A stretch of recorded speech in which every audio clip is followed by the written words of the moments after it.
The crack of a gunshot split the afternoon calm of Silver Creek, Montana, 1876, but it wasn't outlaws causing trouble this time.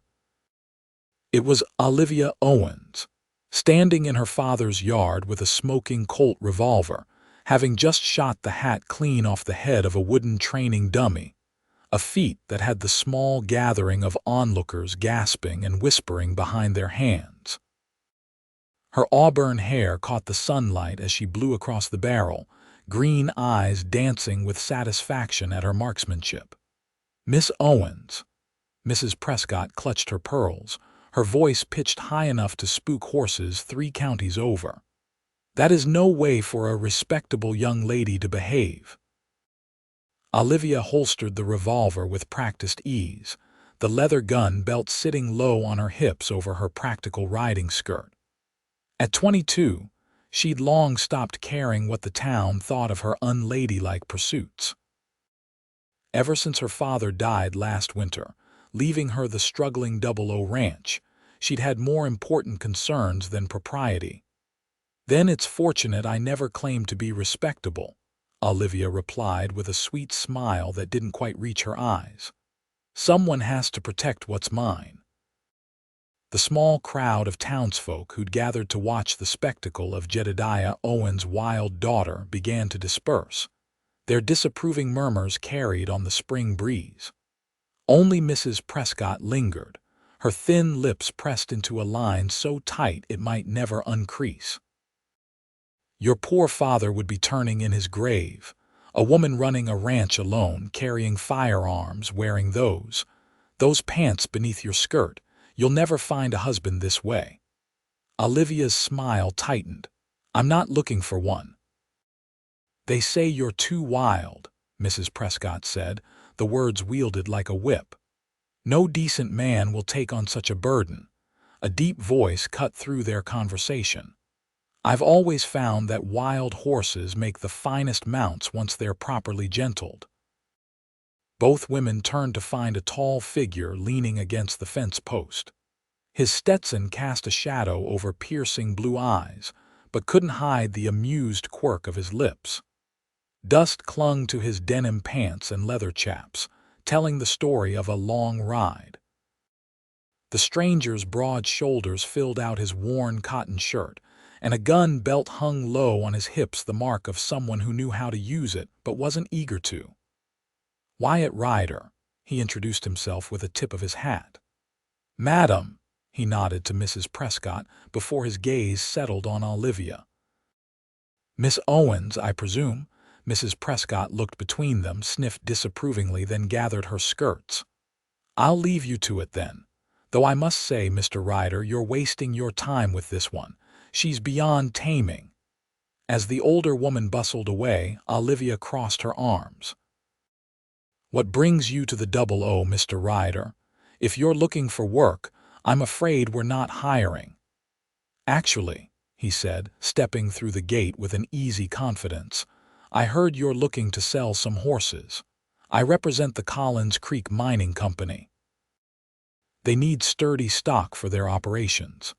Olivia's eyes narrowed. "Collins Creek, the same outfit trying to buy up all the land around here. I just break horses for them, Miss Owens. I don't handle their business affairs." "They say I'm too wild," she laughed, echoing Mrs. Prescott's words but with a defiant tilt to her chin. The cowboy's eyes sparkled with challenge. "Then let me be your tamer." Olivia's laughter died in her throat, replaced by a flush that had nothing to do with the afternoon heat. "My horses aren't for sale to Collins Creek. Not now, not ever." "That seems like a hasty decision for someone trying to keep a ranch afloat," Wyatt observed, glancing around at the weathered barn and the fence posts that needed mending. "I know their game. They buy your horses, then your cattle, then before you know it, they've got your land too." Olivia turned away, striding toward the barn. "Good day, Mr. Ryder." She didn't look back to see if he followed, but the sound of boot steps behind her confirmed he wasn't so easily dismissed. Inside the cool shadows of the barn, She grabbed a pitchfork and began turning hay with unnecessary force. "You misunderstand me, Miss Owens," Wyatt said, leaning against a stall door. "I'm not here to pressure you into anything. But I am the best horse trainer this side of the Mississippi, and those wild mustangs you've got in your north pasture need breaking before they are worth a cent to anyone." Olivia paused, pitchfork in midair. "How do you know about those mustangs?" Word travels. "Especially when a slip of a woman single-handedly rounds up a dozen wild horses that have been evading every cowboy in the territory." Despite herself, Olivia felt a flicker of pride. Those mustangs had been her father's dream to establish a breeding program with wild stock to create horses with both stamina and spirit. But she hadn't yet managed to gentle them enough for proper training.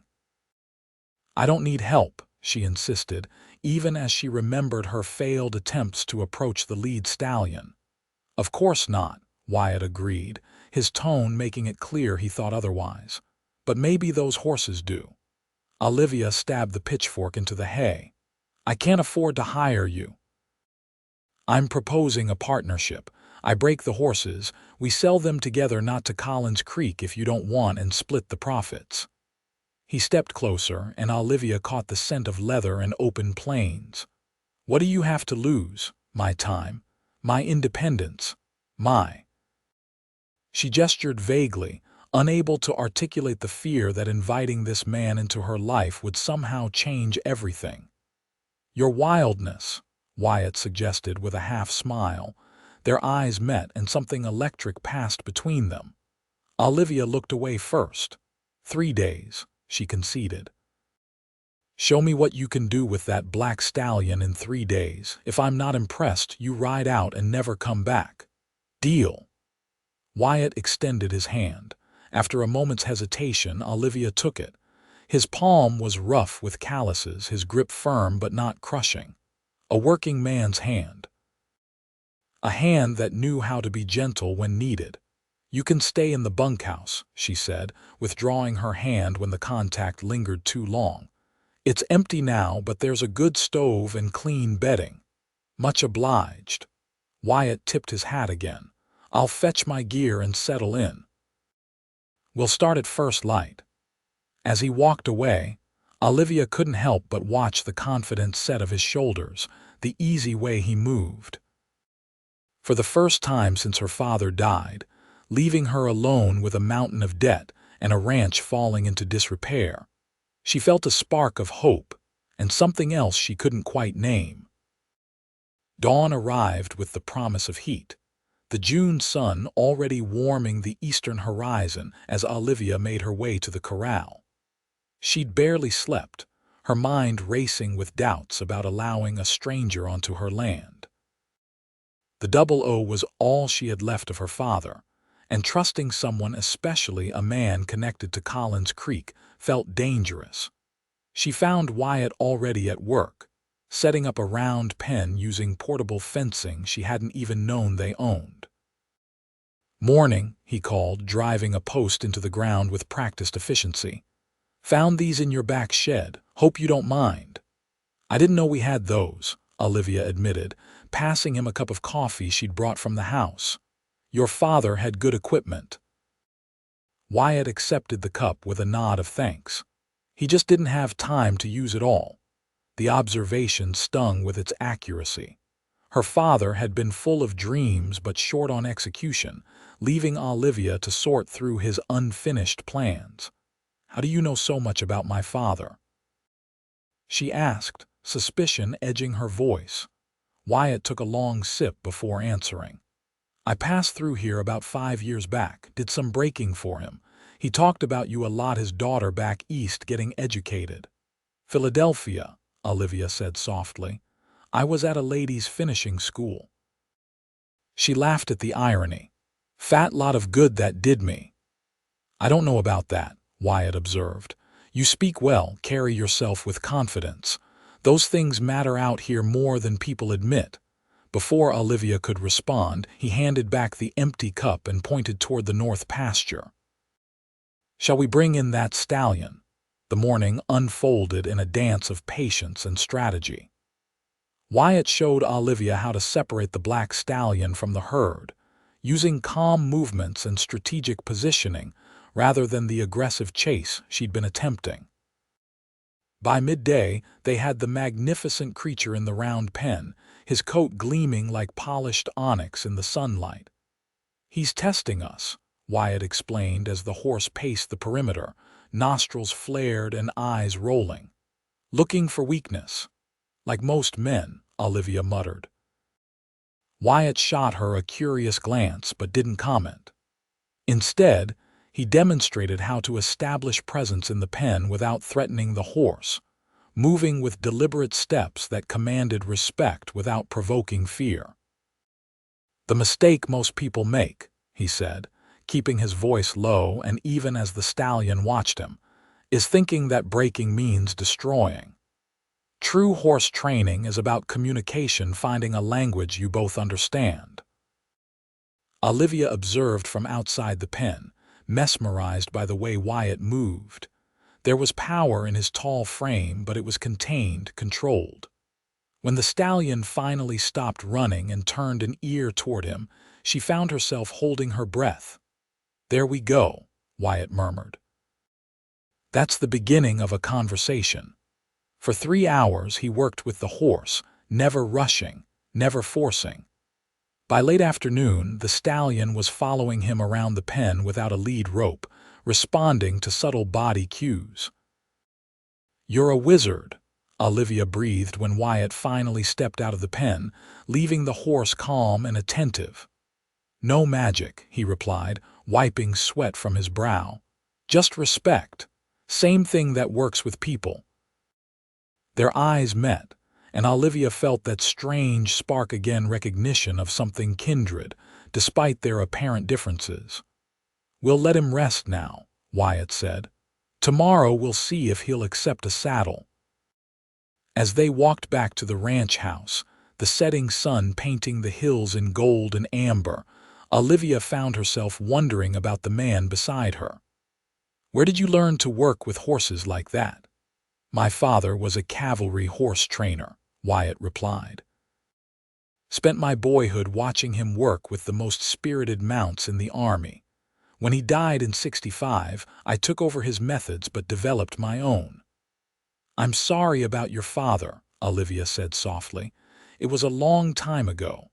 Wyatt's expression remained unreadable. "What about you? How did a Philadelphia finishing school graduate end up running a Montana ranch alone?" Olivia looked across the land that stretched to the mountains. "I never wanted to be in Philadelphia. My mother insisted, thought it would make me marriageable." She shook her head. "When she died, I came home. My father needed help, though he wouldn't admit it. And now I'm trying to save what's left before the bank or Collins Creek takes it all." She hadn't meant to reveal so much, but something about Wyatt's steady presence made it easy to talk.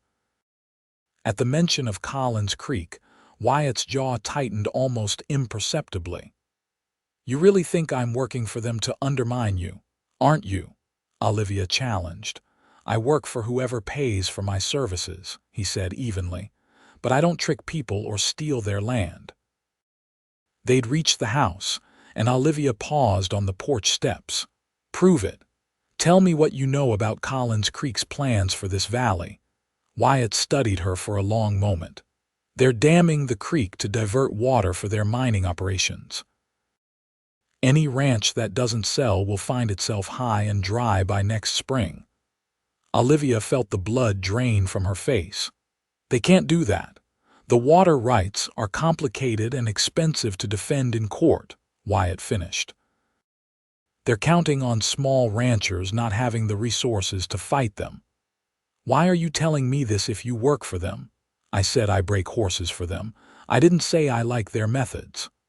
Wyatt stepped closer, his expression earnest.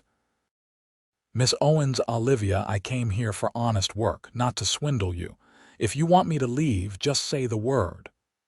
Olivia searched his face, looking for deceit but finding only straightforward intensity. Finally, she sighed. "You haven't finished with the stallion yet. We had a deal 3 days. A small smile curved Wyatt's lips. That we did. Dinner will be ready in an hour, she added, turning toward the door. No sense in you cooking alone in the bunkhouse. She didn't wait for his response, but as she entered the house, Olivia felt a curious lightness in her chest as if some burden had shifted, making room for something new. The next morning brought clouds gathering on the horizon, promising rain by afternoon. Olivia and Wyatt worked together to continue the stallion's training, and Olivia marveled at how much progress they made. By noon, the horse was allowing a saddle blanket on his back without flinching. He trusts you, Olivia observed as Wyatt stroked the stallion's neck. He's learning to, Wyatt corrected. Trust takes time. His eyes met hers over the horse's back. With any wild thing. A roll of thunder interrupted the moment, and they hurried to secure the horses before the storm hit. Racing back to the barn as the first heavy drops fell, they arrived breathless and laughing, water streaming from their hats. That came on fast, Wyatt said, shaking off his duster. Olivia removed her hat, attempting to tame her damp hair. Montana weather. If you don't like it, wait 5 minutes. A crash of thunder rattled the barn doors, and Olivia jumped despite herself. Wyatt's hand settled briefly on her shoulder, a steadying presence. Not fond of storms, he asked, no judgment in his tone. They make the horses nervous, she deflected, moving away from his touch. We should check on them. They spent the afternoon in the barn as rain drummed against the roof, moving from stall to stall, examining hooves, brushing coats, and discussing each horse's potential. Wyatt's knowledge impressed Olivia. He could assess a horse's strengths and temperament with just a few minutes of observation.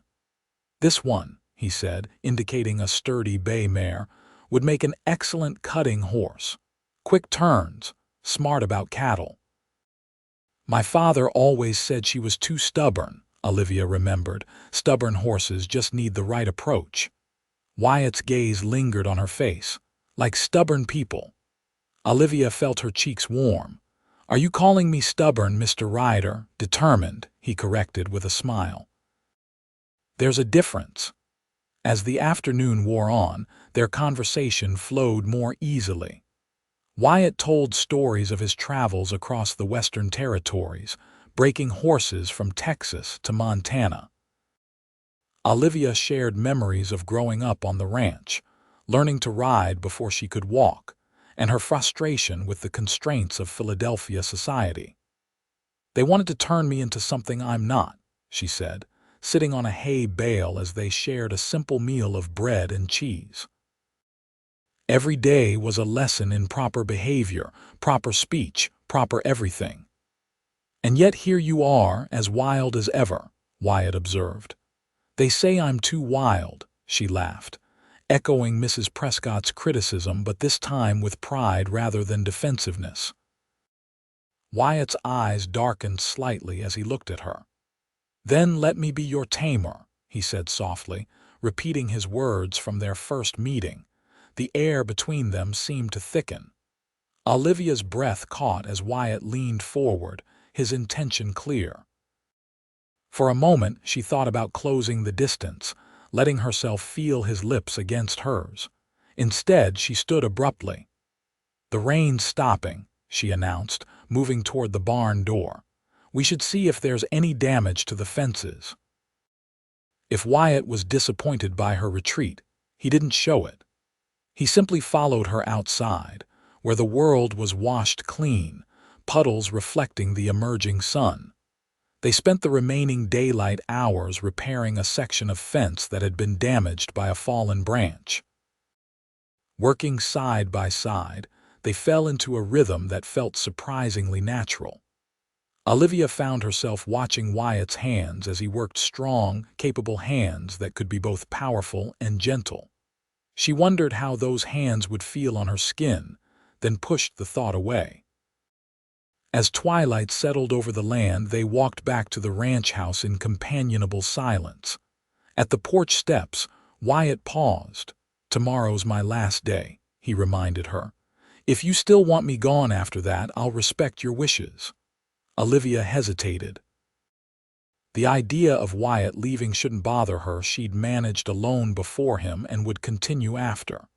Yet something had shifted in these 2 days, some barrier within her beginning to crumble. "Let's see how the stallion does with a saddle first," she finally said. "Then I'll decide." Wyatt nodded, his expression unreadable in the gathering darkness. "Fair enough. Good night, Olivia." "Good night, Wyatt." As she watched him walk toward the bunkhouse, Olivia wondered if she was making a terrible mistake not in letting him stay, but in contemplating letting him go. The third day dawned clear and bright. Olivia rose early, determined to maintain her composure and professionalism for Wyatt's final test with the stallion. When she reached the corral, however, she found an unexpected scene. Wyatt was already there, but he wasn't alone. 3 men on horseback faced him, one she recognized as James Collins, owner of the mining company. Their conversation appeared tense, with Collins gesturing emphatically while Wyatt stood his ground, arms crossed. Olivia approached cautiously, catching the tail end of Collins' statement. "Told you to convince her, Ryder, not waste time playing horse whisperer." "I don't work that way," Wyatt replied evenly. "I told you that from the start." Collins noticed Olivia's approach and straightened in his saddle, forcing a smile that didn't reach his cold eyes. "Miss Owens." "Just the lady we came to see." "Mr. Collins," Olivia acknowledged coolly. "What brings you to my property uninvited? Business, my dear. Always business." Collins dismounted, his expensive boots raising dust as he landed. "I've come to make you a final offer on your ranch, $5,000. More than generous, considering your circumstances." Olivia's eyes narrowed. "My circumstances?" "A woman alone can't run a viable cattle operation," Collins said with patronizing sympathy. "And once we redirect the creek for our new processing facility, your land won't have adequate water access anyway." "That's illegal," Olivia protested. "My water rights are spelled out in documents that would take years and a fortune to defend in court," Collins interrupted. "Be practical, Miss Owens. Take the money while it's still on the table." Olivia glanced at Wyatt, whose expression had hardened into something dangerous. "You knew about this," she accused. "This was your real job all along, softening me up for Collins' offer." "No," Wyatt said firmly. "That's not true," Collins laughed. "Come now, Ryder. No need for pretense. You've done your part, identified the property's weaknesses, assessed the stock. Now let me close the deal." Betrayal washed over Olivia like ice water. She'd been a fool to trust Wyatt, to believe he was different from other men who saw her as nothing but an obstacle to be managed. "Get off my land," she said, her voice low and steady despite the anger coursing through her. "All of you." "Don't be hasty," Collins cautioned. "Winter's coming, and without water, I said get off my land." Olivia's hand moved to the revolver at her hip. "Now," Collins raised his hands in mock surrender. "No need for theatrics, we're going." He remounted his horse, looking down at her with cold calculation. "But my offer expires today. After that, you're on your own against whatever comes." As the 3 men turned their horses, Collins called over his shoulder, "Coming, Ryder? Or has the wild filly tamed you instead?" Wyatt stood motionless, his eyes on Olivia. "I'm staying," Collins shrugged. "Suit yourself. But don't come looking for work when this place fails." With that, he led his men away, dust rising behind their horses. When they were out of earshot, Olivia rounded on Wyatt. "Explain yourself, now." "It's not what you think," Wyatt began. "What I think is that you've been spying for Collins from the start," Olivia cut in. "Was anything you told me true?" "All of it," Wyatt insisted, stepping closer despite her glare. "Yes," Collins hired me initially to assess your operation and try to convince you to sell. But I told him from the beginning I wouldn't pressure or trick you. How noble, Olivia scoffed. You just conveniently forgot to mention your real employer. I work for myself, Olivia. Always have. Wyatt ran a hand through his hair in frustration. When I met you, when I saw what you were trying to do here, I couldn't be part of Collins' schemes. Why should I believe you? Because I'm still here, Wyatt said simply. If I was loyal to Collins, I'd have left with him. Olivia wanted to hold onto her anger, to push him away before he could hurt her more deeply. But uncertainty crept in. What did Collins mean about winter coming? Wyatt's expression darkened. He's planning to dam the creek before the first snow, cutting off your water supply entirely, not just reducing it. Without that water, your cattle won't survive the winter. Can he really do that? Not legally. But by the time the courts sorted it out, you'd be bankrupt. Wyatt stepped closer, his eyes intent. Olivia, I came here for a job, but I stayed because of you. Because what Collins is doing isn't just business, it's wrong. Something in his voice, raw honesty, perhaps made Olivia hesitate. Even if I believe you, what difference does it make? I can't fight Collins and his money. Maybe not alone, Wyatt acknowledged, but you're not alone anymore. Their eyes locked, and in that moment, something shifted between them, a barrier falling away, revealing possibility. Before Olivia could respond, the black stallion whinnied loudly from the corral, breaking the tension. We still have a horse to saddle, Wyatt reminded her with a small smile. Unless you're firing me. Olivia studied him, weighing trust against caution. Finally, she sighed. One more day. Show me what you can do with that stallion, and then we'll talk about Collins. The morning unfolded in a dance of patience and skill as Wyatt worked with the black stallion. Under his guidance, the wild horse accepted first a saddle, then Wyatt's weight. By midday, Wyatt was riding him in slow circles around the corral, the stallion responding to gentle pressure from knees and reins. Olivia watched in amazement. 3 days, she marveled. 3 days to go from wild to this. He's not fully broken, Wyatt cautioned as he dismounted. This is just the beginning, but he's accepted human partnership now. Like you said, not breaking, but communication. Olivia approached the fence, and the stallion regarded her with alert but calm eyes. You've taught me as much as you've taught him. Wyatt led the horse to her. Would you like to try? Hesitantly, Olivia extended her hand. The stallion sniffed it, then allowed her to stroke his nose, a simple gesture that felt like victory. I think we should name him Tempest, she said softly. Fitting. Wyatt watched her with the horse. You have a way with them too, you know. You just needed to learn patience. Not my strongest virtue, Olivia admitted with a rueful smile. Determination serves you better out here anyway. Wyatt secured the stallion to a hitching post and turned to face her fully. Olivia, about Collins, not here, she interrupted. Come to the house for dinner. We'll talk then. The remainder of the afternoon passed in practical work, Wyatt showing Olivia more techniques for gentling the other Mustangs, Olivia sharing her knowledge of the land and its seasonal patterns. They worked well together, anticipating each other's movements, building on each other's strengths. By sunset, they had made more progress with the herd than Olivia had managed in months alone. As they walked back to the ranch house, Wyatt broached the subject they'd been avoiding. I have a proposal for dealing with Collins. I'm listening. The water rights issue is your strongest card, but fighting it would take money you don't have, Wyatt acknowledged.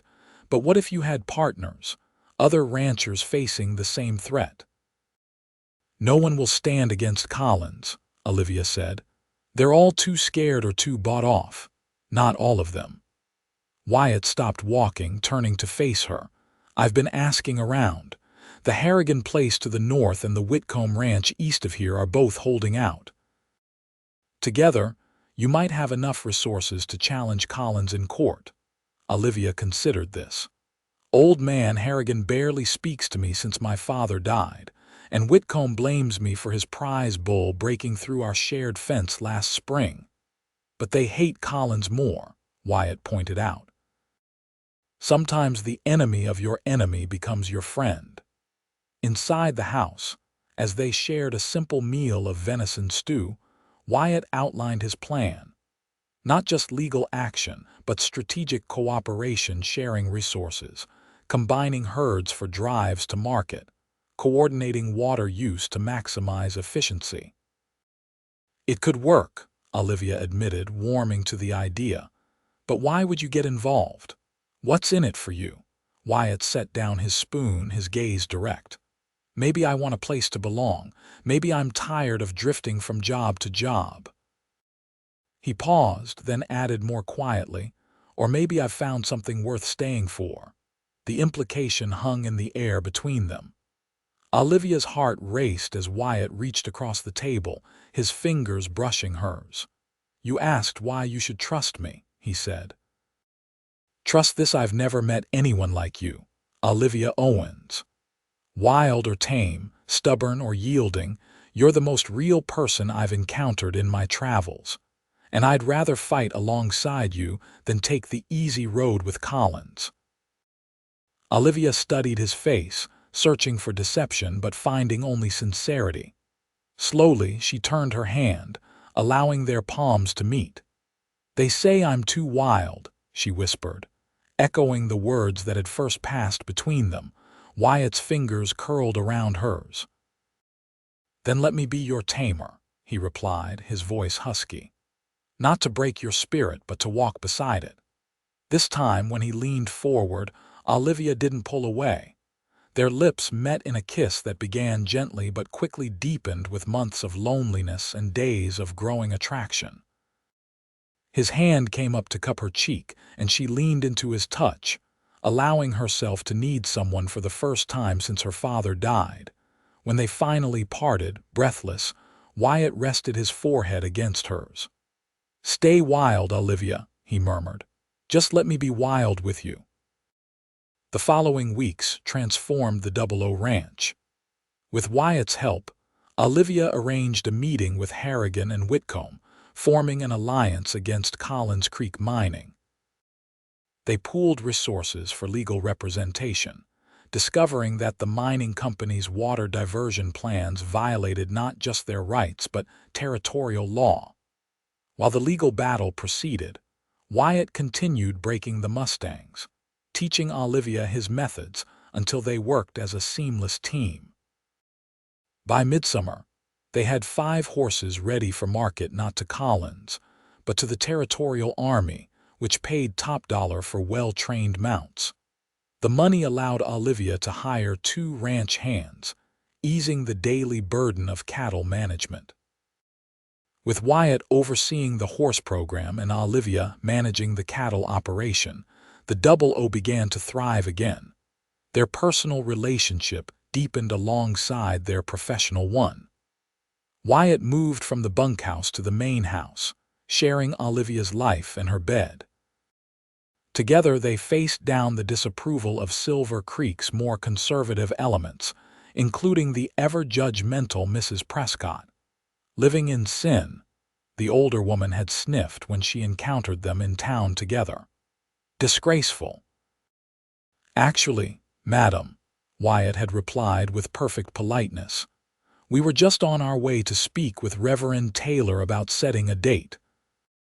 The look of shocked surprise on Mrs. Prescott's face had been worth the premature announcement, even if it had earned Wyatt a swat on the arm from Olivia once they were alone.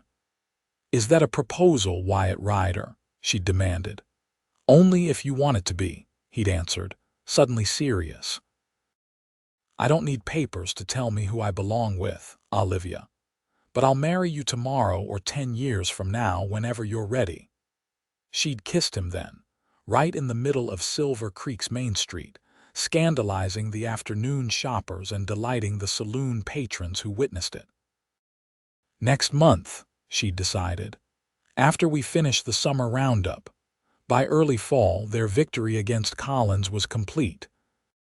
The territorial court ruled that the mining company's dam would constitute illegal appropriation of water resources, protecting not just the Alliance ranches, but all properties along Silver Creek.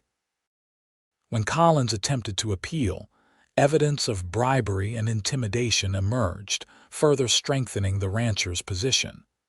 The day the final ruling came through, Olivia found Wyatt in the north pasture, working with a young colt. She rode out to him, excitement bubbling over. "We won," she called as she approached. The judge ruled against Collins on all counts. Wyatt's face broke into a wide grin as he secured the colt and strode to meet her. Without warning, he lifted her from the saddle, spinning her around in celebration before setting her back on her feet. "I knew we would," he said, tucking a strand of hair behind her ear. "You're too stubborn to lose."